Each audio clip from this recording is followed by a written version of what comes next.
এবার রাজ্যে পরিবর্তন না প্রত্যাবর্তন, এই আবহে রাজ্যে কার্যত হিংসা ছাড়া ভোট হয়েছে, নেই প্রাণহানির ঘটনা। বেশ কিছু রাজনৈতিক কারবারি মনে করছেন রাজ্যে এবার পালাবদল হতে চলেছে। কারোর মতে ফের রাজ্যের রশি থাকবে মমতা বন্দ্যোপাধ্যায়ের হাতে।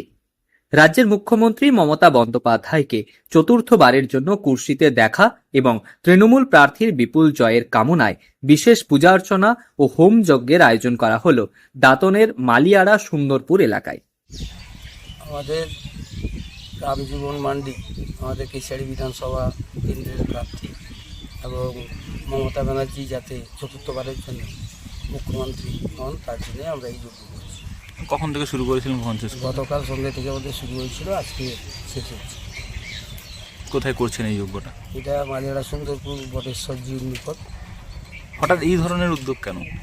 এই ধরনের উদ্যোগ যে মহাদেবের কাছে আমরা প্রার্থনা করছি যাতে চতুর্থবারের জন্য মুখ্যমন্ত্রী হন মমতা ব্যানার্জি।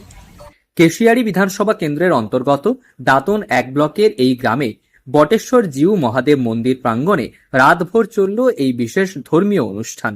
সামনে রাখা তৃণমূলের ব্যানার, যেখানে রয়েছে মমতা বন্দ্যোপাধ্যায় ও অভিষেক বন্দ্যোপাধ্যায়ের ছবি। স্থানীয় বাসিন্দাদের পাশাপাশি তৃণমূলের অসংখ্য কর্মী সমর্থক এই মহাযজ্ঞে সামিল হয়েছিলেন। মন্ত্র উচ্চারণের পাশাপাশি নিয়ম রীতি মেনে মমতা বন্দ্যোপাধ্যায়কে ফের মুখ্যমন্ত্রী হিসেবে দেখার জন্যই এই হোম যজ্ঞের আয়োজন করা হয়। জানা গিয়েছে শুক্রবার সন্ধ্যা থেকে মন্দির চত্বরে ভক্তদের ভিড় জমতে শুরু করে। বৈদিক রীতি মেনে ও পুরোহিতদের শাস্ত্রীয় মন্ত্রোচ্চারণের মধ্য দিয়ে শুরু হয় হোম যজ্ঞ। আয়োজকদের মূল লক্ষ্য ছিল মুখ্যমন্ত্রী মমতা বন্দ্যোপাধ্যায়ের পুনরায় ক্ষমতায় প্রত্যাবর্তন এবং কেশিয়াড়ি বিধানসভা কেন্দ্রের তৃণমূল প্রার্থী রামজীবন মান্ডির জয় সুনিশ্চিত করা। এলাকায় শান্তি ও উন্নয়নের ধারাকে বজায় রাখতে এই দৈব আশীর্বাদ প্রার্থনা করা হয়েছে বলে স্থানীয় বাসিন্দারা জানিয়েছেন।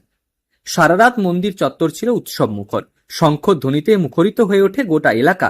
যজ্ঞ শেষে উপস্থিত ভক্ত ও সাধারণ মানুষের জন্য প্রসাদ বিতরণেরও ব্যবস্থা করা হয়। রাজনৈতিক লক্ষ্য থাকলেও এই ধর্মীয় অনুষ্ঠানকে কেন্দ্র করে এলাকায় এক অন্যরকম উদ্দীপনা লক্ষ্য করা গিয়েছে। সব মিলিয়ে ভোট আবহে এই মহাযজ্ঞকে ঘিরে এলাকায় যথেষ্ট চর্চা শুরু হয়েছে। পশ্চিম মেদিনীপুর থেকে রঞ্জন চন্দের রিপোর্ট, লোকাল 18 বাংলা।